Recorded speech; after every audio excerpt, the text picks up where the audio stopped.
Beginilah suasana Taman Kupu-Kupu yang terletak di Kampung Sinarwangi, Desa Sukajadi, Kecamatan Taman Sari, Kabupaten Bogor, yang dikelola oleh Narsisiana Kartika Dewi. Taman kupu-kupu yang dipenuhi oleh ratusan kupu-kupu berbagai jenis ini kini menjadi salah satu tempat agrowisata wilayah Kecamatan Taman Sari yang banyak dikunjungi oleh warga. Munculnya Taman Kupu-Kupu ini berawal dari kecintaan Narsisiana Kartika Dewi terhadap kupu-kupu sejak usianya masih kanak-kanak. Di Taman Kupu-Kupu ini kini hadir satu spesies kupu-kupu dari jenis Hippolimnas helena yang kini menjadi ikon wilayah Gunung Salak Taman Sari.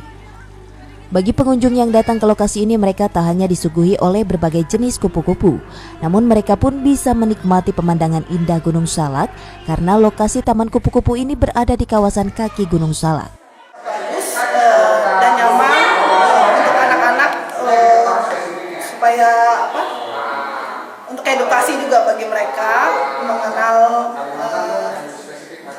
jenis-jenis kupu-kupu. Mungkin ini karena baru jadi ini ya, masih mungkin masih banyak hal yang bisa dikembangkan. Lalu untuk kedepannya fasilitas untuk para pengunjungnya lebih ditingkatkan, lalu dibuat lebih nyaman lagi. Pada awal itu adalah Hippolimnas. Ya, nah itu tidak terkenal sekali karena sebetulnya Hippolimnas itu cukup menyebar. Hanya kalau dari kecantikan kalau dia kena sinar matahari, dia punya sayap itu terangnya melebihi dari yang lain. Itu untuk Hippolimnas.